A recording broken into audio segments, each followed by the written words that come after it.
Good morning, everybody. Today is Wednesday, April 26, 2017. And this is Before the First Cup of Jules here on UCY.TV. Happy Wednesday, everyone. It is a sunny 58 degrees and very, very springy here in upstate New York. Makes me so happy when I hear the birds sing. So where do we leave off yesterday? We titled the show Social Pressure, quote unquote, voluntary participation, Watson and Tech's takeover. We talked about a bunch of things. Talked about how the surveillance state and these voluntary, quote unquote, things that did start out as voluntary programs that they are offering to do with healthcare or to do with many other things, all can be manipulated and force you into doing things that maybe you wouldn't normally sign up to do because they're utilizing peer pressure of those around you to make you the outsider. We've seen this in the vaccine debate. There was a story that I ran across the other day where they are literally utilizing that oxytocin button in mothers. I don't know if we're going to look at oxytocin today. I had a couple stories queued up on how oxytocin can be used to manipulate that love chemical, the mama bear chemical, to further agendas. But they have used this oxytocin mama bear chemical in the vaccine debate to further along their agenda. It has allowed them to pit parent against parent. Everybody, of course, thinking that they're doing the right thing. I feel very sorry for those parents who've never broken out of the cognitive dissonance that they live inside of, believing everything that is spoon-fed to them without question, because that's wrong as well. But, you can't go and say that everything is bullshit either. And I know I've said that, and I would say maybe 99% of it is, but not all of it is. There's always some truth in there somewhere. You just got to learn to pull on the right threads and to do some proper investigation. So what they've done is they have pitted mothers, all of whom think they are doing the best for their baby that they will protect to the nth degree because of this chemical, oxytocin, that gives them that mama bear instinct, makes them want to love and trust. They manipulate that chemical to make them trust the machine. We are doing this to keep your baby safe. We are doing this to keep your nation safe. Trust your doctor. Here, don't worry about it because Watson is here. He's going to cure your cancer. I mean, guys, they really have been playing this trust card and pointing to those out there who question any of the narrative because you're trying to upset the apple cart, apparently. Any type of disturbance in the force, any rippling of the waves of the official story and the background on the stage makes it look like it's not real anymore. And you can't do that, Jenny, because we've paid a lot to psychiatrists, and DARPA, and universities to create this grand illusion that we are now taking you down that hall, and you don't even know it yet because we got full-blown HD full motion video going down the hallway, so it looks like you're still outside. I mean, guys, it really is to that level of deception. We are being marched down the hall right now to obsolescence, to where they're going to just start handing us money so we can sit around and eat grapes and do nothing. And they're calling that our future utopia. Mark my words, it will not be a utopia. They cannot have an entire population 17 billion people is that we are? I don't know. I always forget how many people are on the planet. I think it's 17 billion. Sitting around with nothing to do. Because idle minds become troublemakers. It's not going to happen. And of course, they say it's all about pursuing new interests, and you can become more poetic, or, Kurzweil has all these utopian dreams of the days when the nanobots are going to connect your brain to the internet 24/7. It's going to be such a wonderful world, and we're going to have robots in every pot, and they'll all be feeding us and cleaning for us, taking care of us when we're old. We'll have our smart apps that we'll be able to see our dashboard, real-time statistics, biostatistics on what your health is doing. Well, remember, for all these dangling carrots that they are putting in front of us, promising us the world of George Jetson, the world of George Jetson is a Panopticon. We've discussed the Panopticon.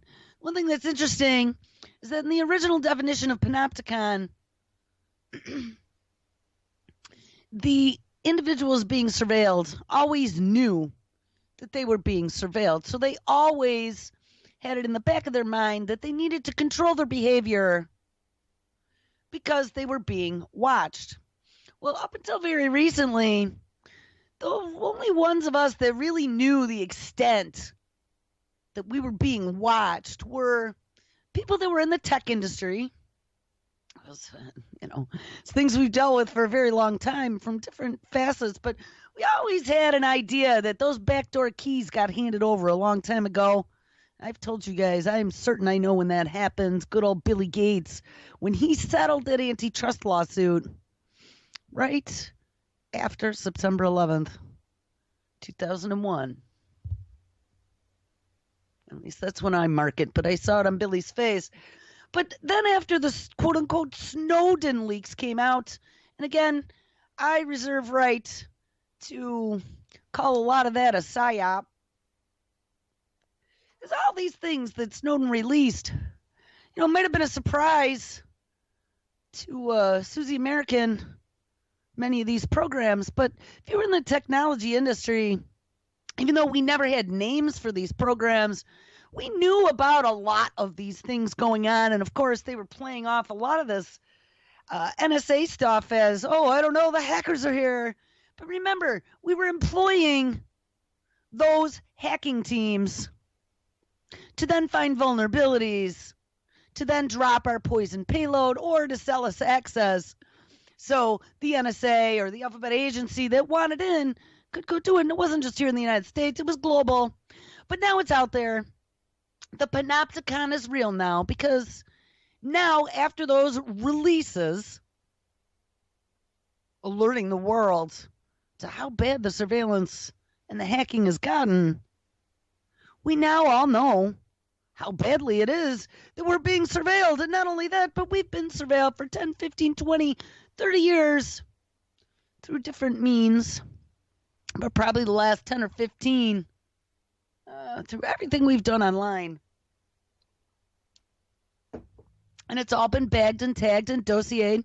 They've been using it to run algorithms. Now that we have AI, we can run all kinds of algorithms to figure out whether or not you're a danger to yourself or others, whether or not you have a mental disease, whether or not you could potentially, just by the sound of your voice, be ill. I don't know, maybe you got a liver problem. Maybe you have a dopamine problem there, Johnny. But they can tell that stuff from your voice. They have all your contacts, all your conversations, all the keywords that have set off red alarms for the last 10 or 15 years. They know whether or not you have a gun, whether or not you go to your doctor, what you buy from the store, and if you're eating Cheetos. They know where you go. They know what you say. They have GPS in your phone. They can track your metadata even if your GPS is turned off. And it's about to get more invasive. It's what people who are tra-la-lying down this yellow brick road with really cool HD, 3D walls that look like it's just real reality. It isn't. You're going down that dark hallway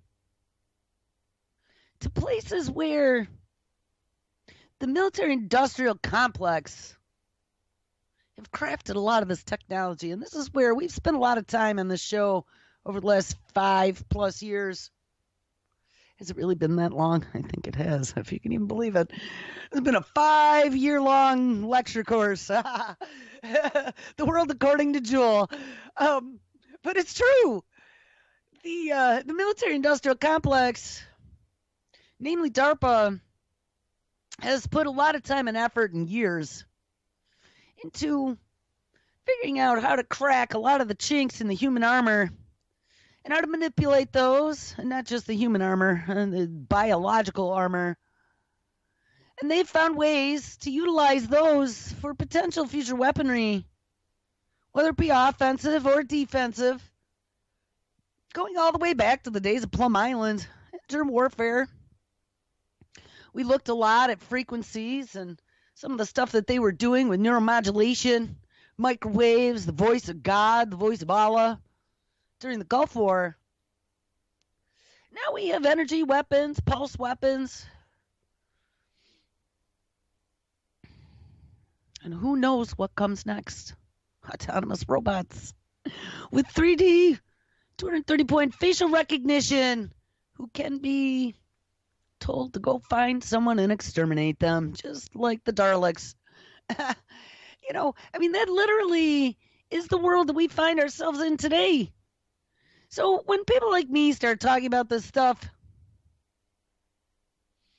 and people like the head of the school board, I don't know, take a look at me, which I don't talk about this stuff in public much, but let's say they did. I've done some experiments in my day just to take a look at public perception and how unintelligent the public is socially. And this is what concerns me, because we are being socially groomed. We are being peer pressured into accepting all these things that just a few years ago, nobody would have ever considered nanobots in their blood. There's all kinds of new cancer treatments now. We're going to give the nanobot the payload, inject them into your bloodstream, and set them loose. See what happens. Guinea Pig 101. But just a few years ago, none of us would have stepped up for any of that treatment. And look at how far we've come. In the public view, just with a few commercials saying how wonderful it is, and we're going to be able to save Nana. And of course, the Dr. God class wearing their white coats telling you that this is the treatment we should try because we know it's newfangled. Don't be afraid, Johnny. It's not going to hurt much. But it all comes down to the coat you're wearing. Whether or not you got a white coat as a doctor or whether or not you got a suit coat on as a reporter, spewing out the propaganda nightly on TV to tell you about how wonderful these new cures and these new software packages and how the world's being automated to reduce costs is going to be great. People will accept that because the people that are parroting this information to them look respectable. I did years as a network engineer, and my day began with getting dressed every day in a suit. I had a whole closet full of suits, a whole closet full of shoes. Spent a whole hour and a half doing hair and makeup every morning. Thank God I don't have to do any of that stuff anymore.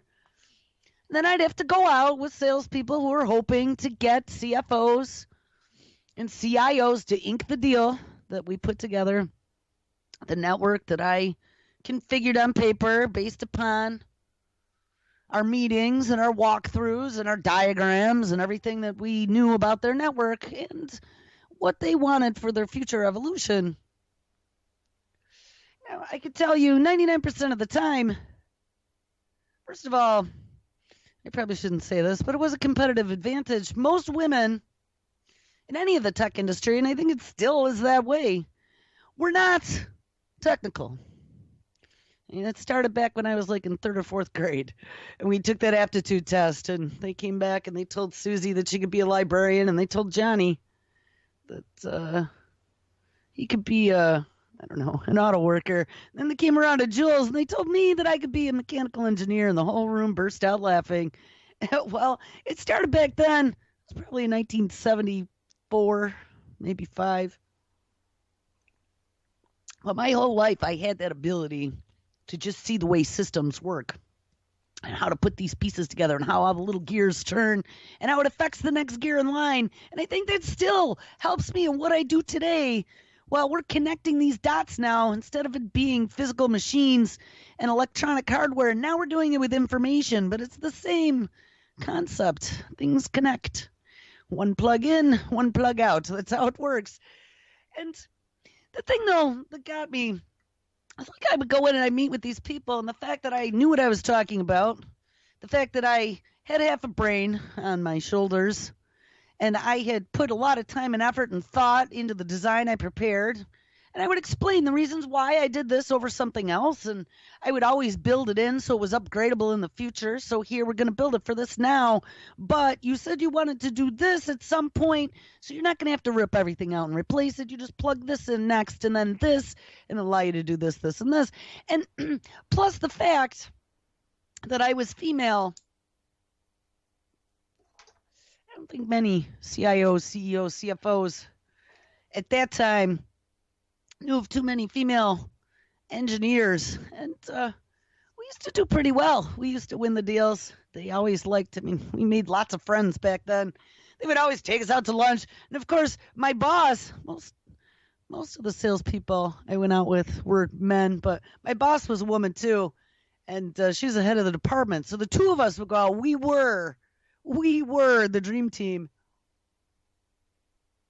I don't know. We used to kick some butt. But here's the thing.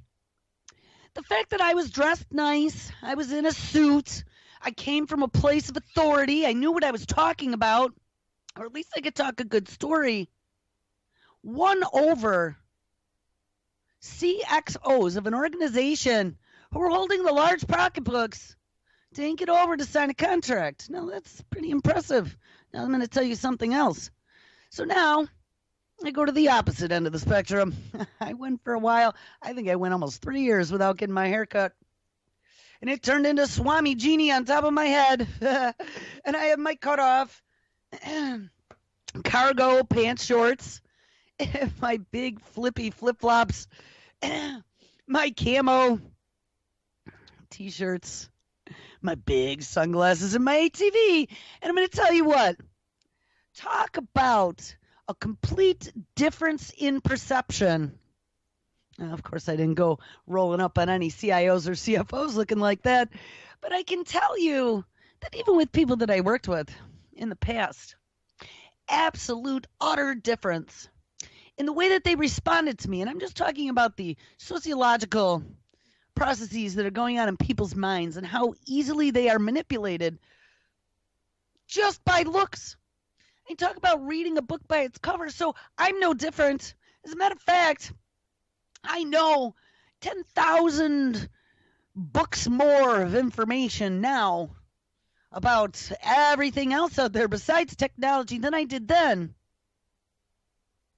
Which means that I put a lot more pieces together than back then.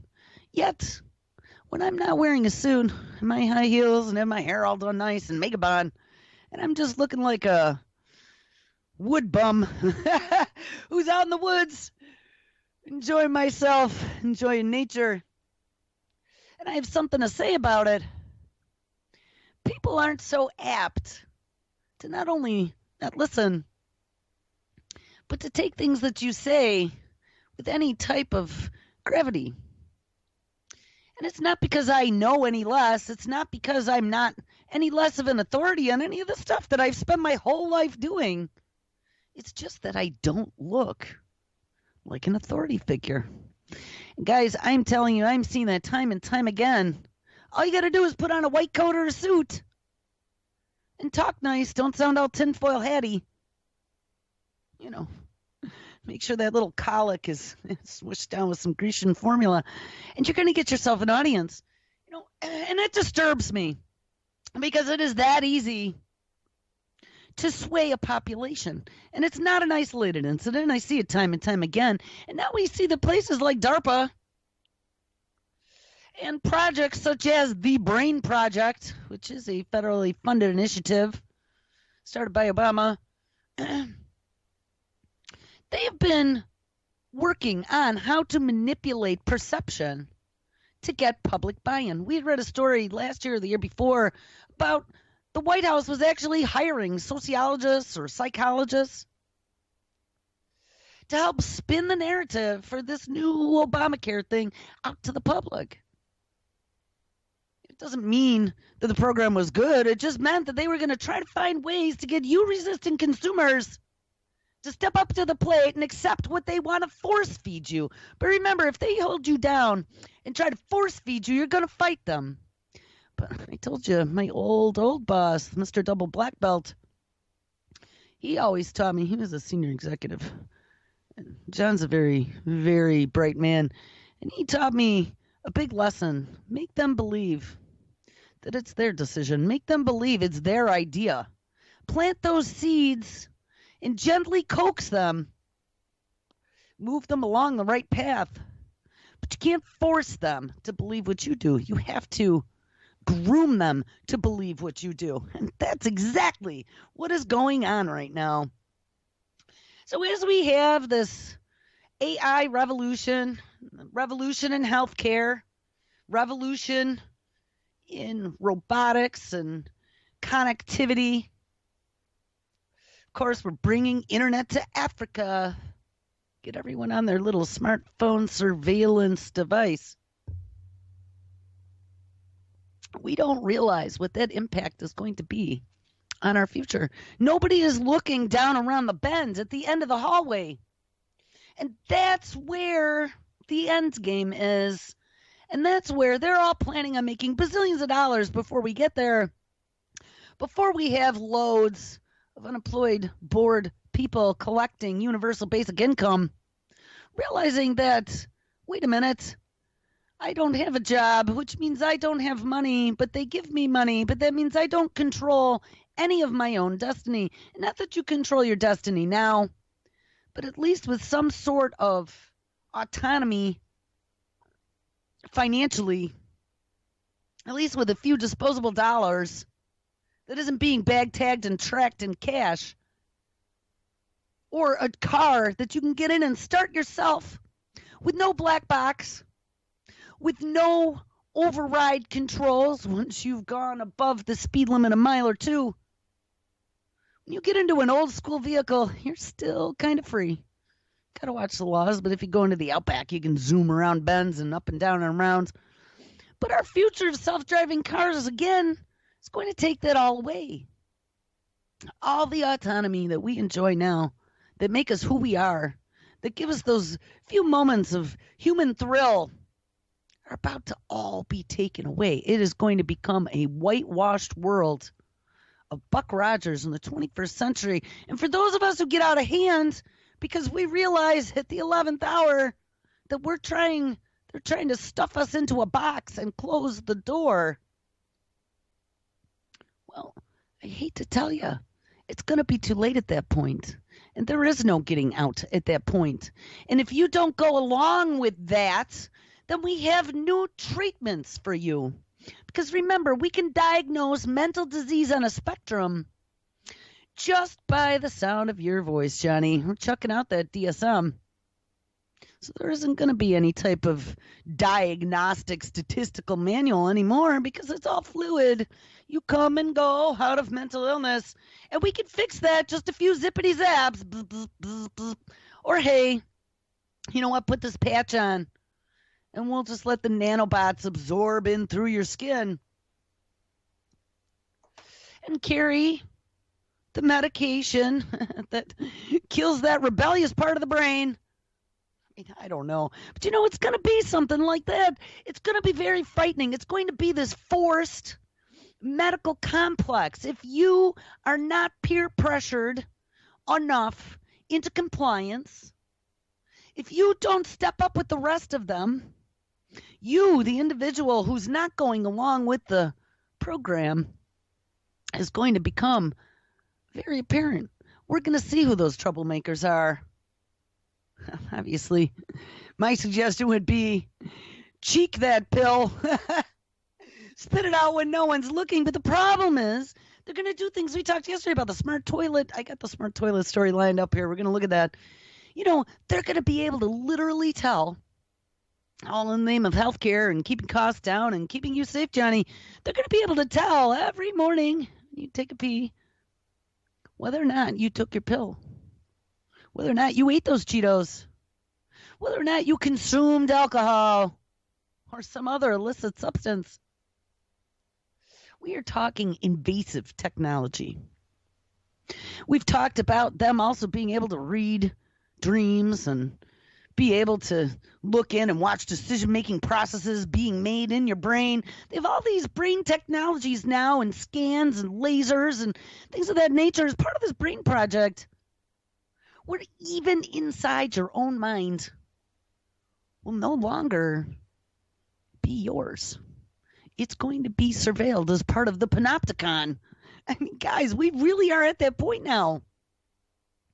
And again, I say this all the time. It may sound like science fiction, but it's not. All right, so yesterday, a story came out. We're going to read this just because it's PricewaterhouseCoopers. I had a friend, actually a student. I'll talk about him for a second, Brian. My friend Brian, he worked at when I was a technical trainer, I had 1,700 people that I was responsible for on a monthly basis to get them up to whatever the newest technology was. In the last 30 days, they were salespeople. I had to get them up to speed, so they had to come sit with me for an hour every month, and I would do a mass training. But I also had the new hire classes, and that would be an incoming class of 30 people. Sometimes we did double classes, so we had morning and afternoon, but it was 4 hours a day with me for 6 weeks. Every single weekday. And I taught you everything from the very beginnings of computers, identifying every component inside of a computer, how to find all those components on our business system, how to put all those components together. And at the very end of the class, we built our own machines. Everyone bought their own parts, and we built our own machines. And I had people who came to me years later who told me, Joel, you changed my life, which is really unbelievable because back then, I mean, you wouldn't even think it. But one was my friend Brian. He had worked, I don't know, he was kind of a drifter, didn't do much with his life. He went to college, but I don't remember if Brian dropped out. I think he was going for political science at the time. I don't know if he ever finished, though. And he was working at a retail store in a mall when he came to work for us and ended up in my class. And he was a pretty good sales guy. He was very personable, one of those people that smiles all the time and just always has the best stories. But years later, I ran into him. I had left the training division back in '99, and that's when I became an engineer. I went to a different company and became a network engineer. But years later, I run into Brian, and he had become a network administrator for PricewaterhouseCoopers. And when I met him, before he ever took my class, he didn't know anything about computers. And he told me that everything I taught him, he took that and he ran with it. And he got to be very well off as a network guy, PricewaterhouseCoopers. So we're going to read this story anyway. PricewaterhouseCoopers releases a report on the global impact and the adoption of AI. This is April 25th, yesterday, 2017. So if Brian's out there, I don't know, I still haven't seen him in years. But I want to say, hey, because that was really one of those things that you start to realize that maybe we're out here talking, doing things, and not even on the radio or writing articles, but just in your daily lives, like people that you meet, people that you help.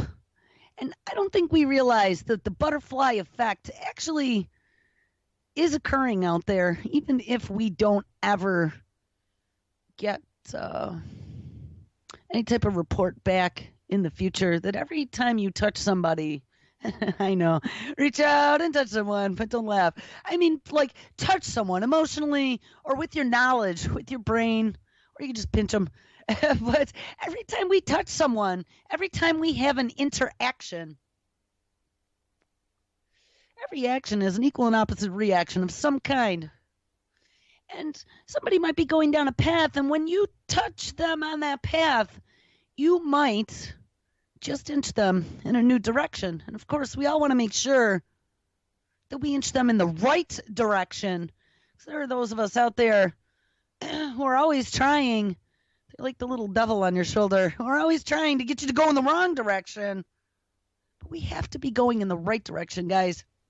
Right now, the time is not to retreat and hide and to be afraid of this stuff and to drown yourself in misery. I was there for a little while.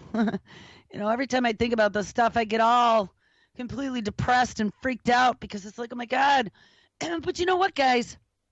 Just by us standing up, providing facts, talking about this stuff, and getting people to think logically. See, that's the thing. They're not thinking logically. They're just listening to the bullshit narrative that's being pumped out there and how wonderful this is all going to be. But they forget, once we lose every ounce of our autonomy, what's left? Where is the humanity? Where is your will to live? Where's the thrill? Where is it? Because there will be none. You'll be controlled, manipulated, and dosed if you don't go along with the paradigm. So yesterday, PricewaterhouseCoopers released something called BotMe, a revolutionary partnership, which is a new consumer intelligence series that provides a comprehensive look at the global impact and the potential of artificial intelligence.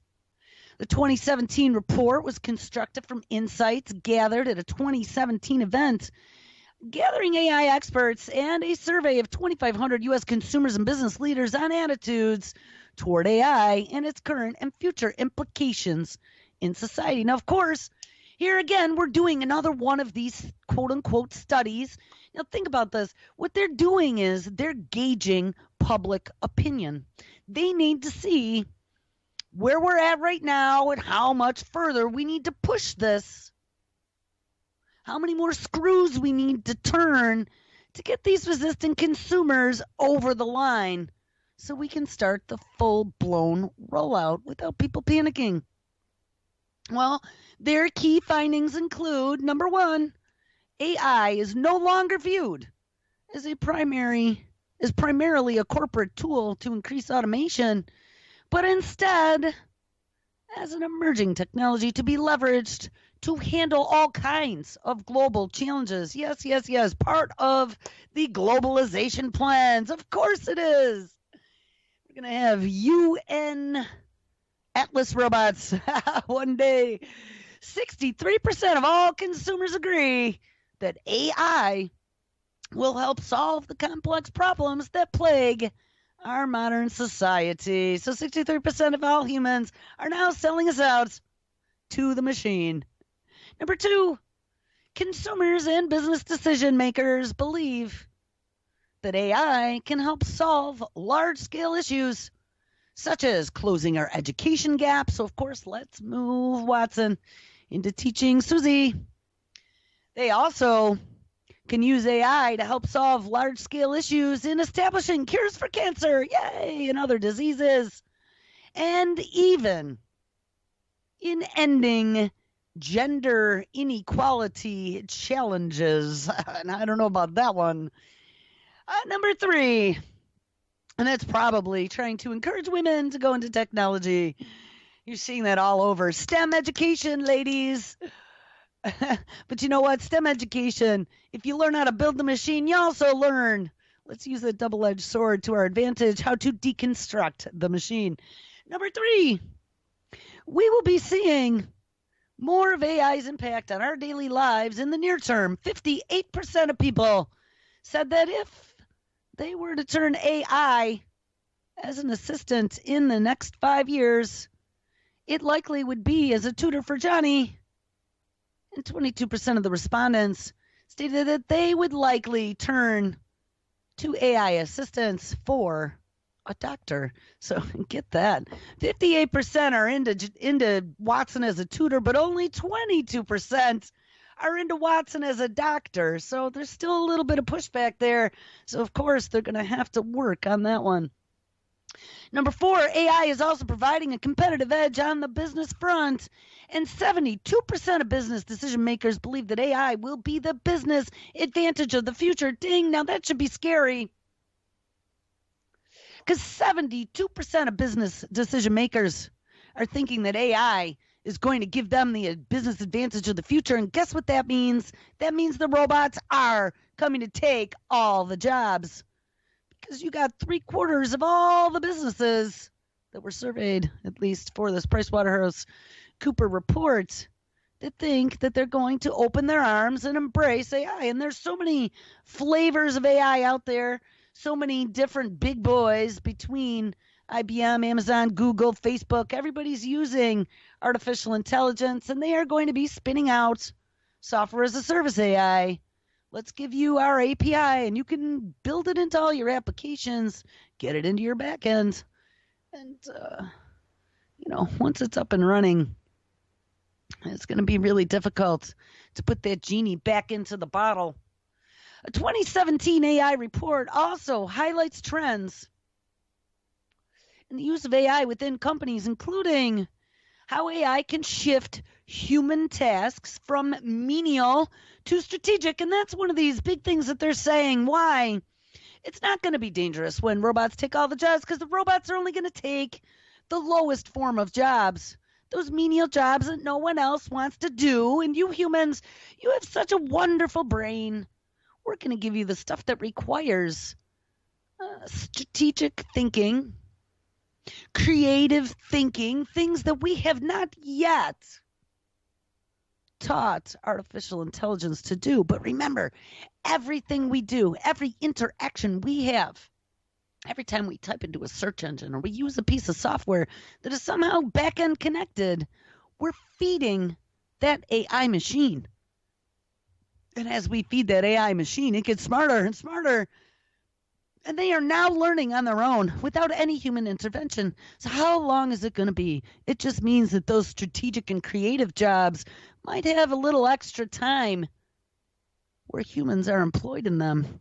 But in the future, they won't be. And we're going to look at a story that Lady Pitbull sent me yesterday.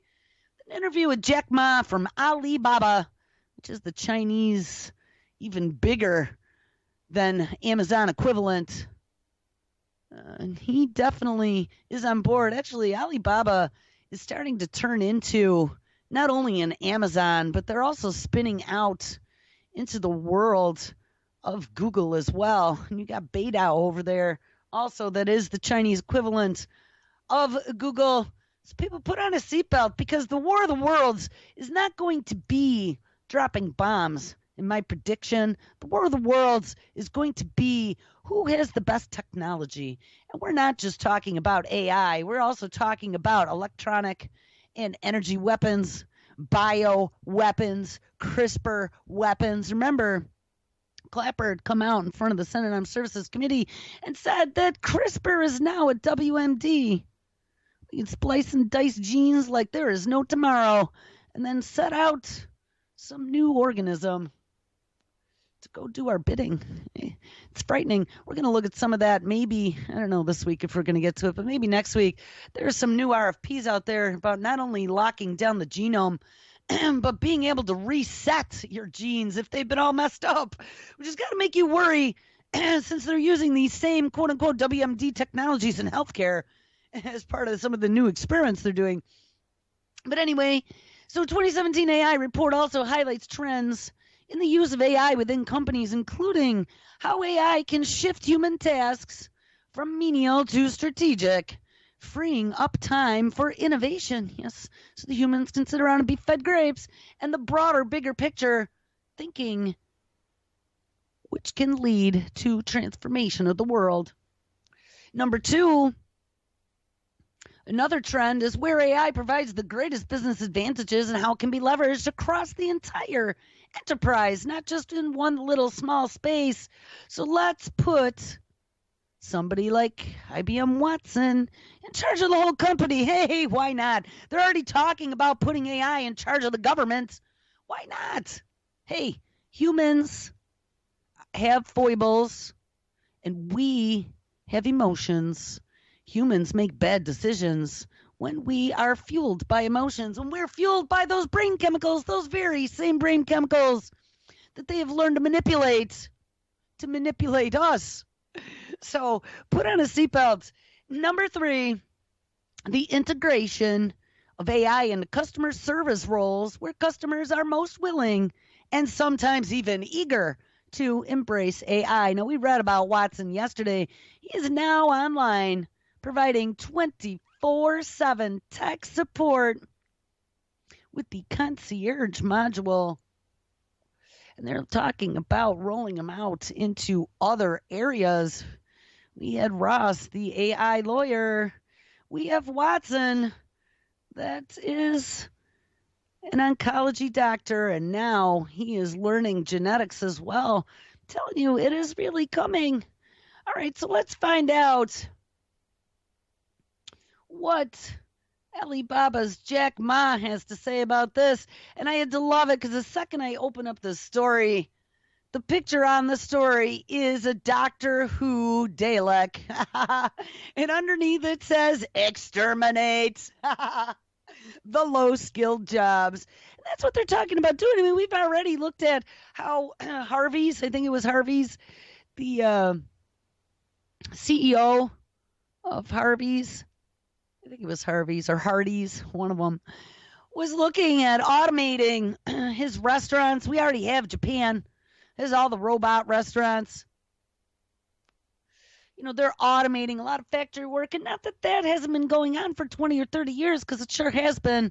But we are talking now about exponential increases in automation, and it isn't just hardware automation anymore. Remember, there are 3 different types of AI. We have the software AI, which is the ghost in the machine.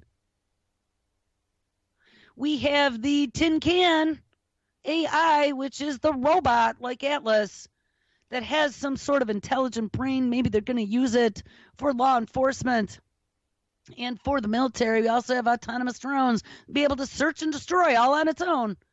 And then number 3, and this is the one that they are still working on, and this is why they are trying to crack all the chinks in the human armor and learn how biology works.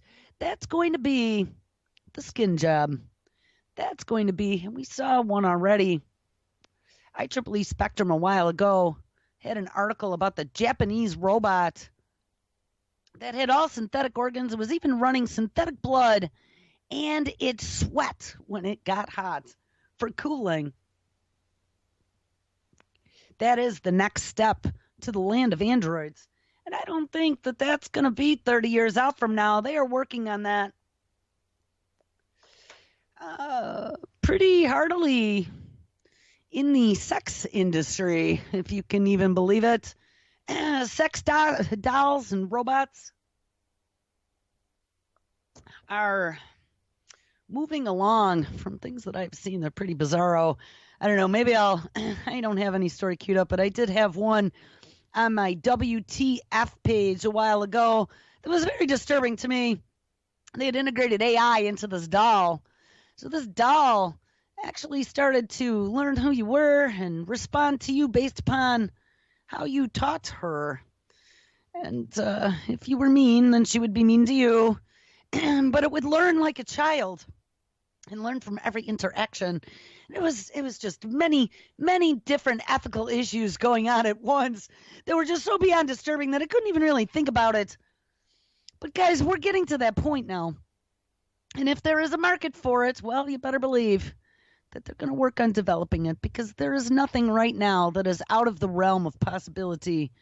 So anyway, Jack Ma, another rich tech billionaire. This is a Chinese one. Alibaba's Jack Ma, quote, "In the next 30 years, the world will see much more pain than happiness." He would know, since he is one of the people that is helping usher this in.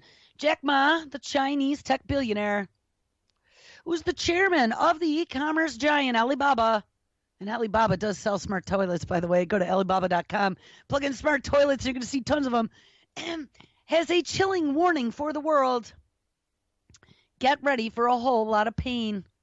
In the next 30 years, the world will see much more pain than happiness, says the Chinese entrepreneur at a conference in China, according to a report from Bloomberg. Social conflicts in the next 3 decades will have an impact on all sorts of industries and walks of life. May's doomsaying was about the potential threat posed to society by automation. Over the coming decades, robotics, artificial intelligence, and even more advanced manufacturing are expected. And we've talked about desktop manufacturing with Eric Drexler. Once you have nano manufacturing from an atomic level, creating raw materials out of the environment, being able to put those together to make something. This is really going to be the world of Star Trek replicator type stuff, where your every want or need will be granted. And then they start asking, well, what's the value of anything? Well, then there shouldn't be any value. It should all be free. Well, guys, that utopia is never going to happen. They will not allow everything to be free. And if it is all free, guess what? You're going to be drugged because you are going to get bored. There will be nothing to work for, nothing to aspire to. Oh, sure, here, take a book. Or read online. Start learning about things, Johnny. Do some digital painting or music. That's not going to keep the human mind occupied. People want to innovate and do things that are thrill-seeking. And that's just not going to happen if it's a land of plenty and you're handed everything without ever having to work at it. And look at what happens with a spoiled child. That child demands more and more, and that child gets unruly when they're bored out of their skulls. Well, that's going to happen to a planet. Actually, I think it's 7 billion people. I said 17, that's a lot. And they're going to have a planet of bored, unruly people. That just will not be allowed to happen. And in the end of it all, the whole depopulation agenda that I used to laugh at and tell the tinfoil hat-wearing lunatics that they were crazy. Well, I don't think so anymore. I'm seeing a lot of signs on the wall. We're overpopulated. Oh, climate change. Yes, the climate is changing, but I don't think it's us that's doing it. I think it's those that are using the environment as a petri dish that are doing it. But it's all in the name of setting the agenda, again, to further wrangle us down that hallway. And I always think of cattle as they're ushering in the cattle down to that one little hall that around the corner is the meat saw. That's where we're headed. Over the coming decades, robotics, artificial intelligence, and ever more advanced manufacturing are expected to make large swaths of the modern workforce obsolete. Some argue that new jobs will inevitably be created to replace those lost by automation. And yet that's the stupid story that they're selling everyone. But you're not going to create new jobs as fast as they are being eliminated. Watson can read 1 million pages a minute. How are you ever going to compete against that? Oh, wait. Elon Musk has a plan. Elon Musk is creating a neural lace so we can merge with the machine. And that's from somebody who we want to trust, somebody who we want to like out there. That's the solution? I don't know about you, but I'm not signing up for that one. Sorry, good old Elon. That is not my plan. But some argue new jobs will be inevitably created to replace those lost by automation. Though the more pessimistic, like Jewel, fear that if it is not handled properly, it could cause significant social and economic unrest and quote unquote pain. Like Jack Ma says, oh, there's a bee. I had the door open and the bee just landed on my computer screen. And the World Economic Forum, and yes, they are in the middle of this as well, has estimated that there will be a net loss of over 5 million jobs by 2020. That's like 2.5 years from now. Across 15 majorly developed and emerging economies. And Citibank has warned that automation risk increases inequality, estimating that 47% of all U.S. jobs are currently at risk in the next 2.5 years. 47%.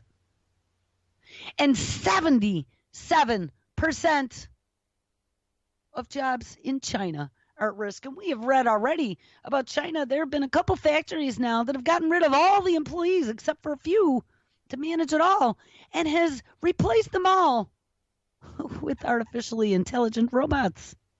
It's coming. Cities with higher incomes and those experiencing more rapid income growth have fewer jobs that are amenable to automation, it said in a report. Similarly, cities with higher shares of the top 1% income earners are less susceptible to automation. So yes, the rich people, implying that inequality between the 1% and the 99% may actually widen. And I'm sure that is their plan as the workforce automation continues. So hey, if we didn't get rid of the middle class yet, it's the last nail in the coffin.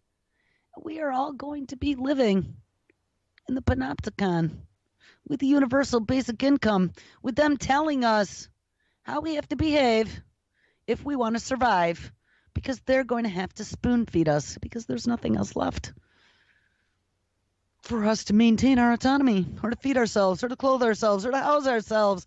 And this is really disturbing, people. Where is this on the headline news? Where is the guy in the suit on the propaganda box telling you about this?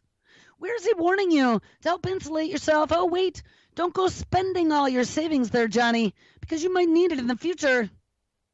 You know, maybe you should back off on that vacation and that new car, because in just 2.5 short years, 47% of all the jobs that are out there in the United States are going to be gone. Well, Ma echoes these same concerns, saying, quote, machines should only do what humans cannot. And he's saying that, maybe we should be smart about this. Only in this way can we have the opportunities to keep machines as working partners with humans rather than as replacements for humans. And that's pretty much what it boils down to. Exterminate and obsolescence. The tech executive has previously been outspoken about another major threat to the liberal global order, and that is populism. In February, he warned that retreating from globalism, which some of the European countries are doing, which is something that Trump at one point was speaking out against. Now it looks like he's just been cannibalized. He warned that retreating from globalism could cause us serious trouble, even armed conflict around the world. If we stop trade, and remember, Trump actually threatened Z when they were at Mar-a-Lago, or whatever his place is down in Florida. He threatened him with, maybe not signing up for a new trade agreement or whatever, continuing the existing ones, unless they were all nicey nice. I think this is a direct zinger back at that. If trade stops, wars start, said Ma. We have to actively prove that trade helps people to communicate. And we should have fair trade, transparent trade, and inclusive trade if the world is to get along. All right, so where do we go from here, guys? Well, we have AI moving into every facet of our lives, whether we know it or not. We have applications that are rolling out, and the Trojan horse, as I have talked about many times, I truly believe is this 21st century Cures Act and healthcare that opened the door for the floodgates of this technology to come into our everyday lives. It's out of the Daily Mail from 2016. Smart toilets that analyze your poop. And ultrasonic baths that can 3D scan your internal organs. Google patent reveals the plan, and of course it's Google, for bathrooms that can monitor your health. The patents were filed in January of 2015, and they were published July 21st on 2016. They monitor functional states and trends for human physiological systems. And they are including devices that send remote server or computing device sensor data. Like I said, we're all going to be bagged and tagged. Bathrooms of the future could soon be transformed into life-saving devices. And I told you last week, my daughter pointed out to me the first commercial that we've ever seen on TV for smart toilets. So the boob tube is pushing out the mantra. They want you to open your arms and accept it, because here comes the next piece of the Internet of Everything, Panopticon. Bathrooms of the future could soon be transformed into life-saving devices. Google's latest patent describes the ultrasonic bathtubs, the pressure-sensing toilet seats, and other devices to monitor people's cardiovascular health. This new technology would embed non-invasive health monitoring devices. Where have we seen that term before? Oh, in the 21st Century Cures Act under neurological surveillance. Yes, those good old non-invasive devices. First to be your smartphone, and next to be some sort of little wearable. This new technology would embed non-invasive health monitoring devices in your bathroom that quote-unquote sense the person's health and will notify a professional if necessary. Ding, ding.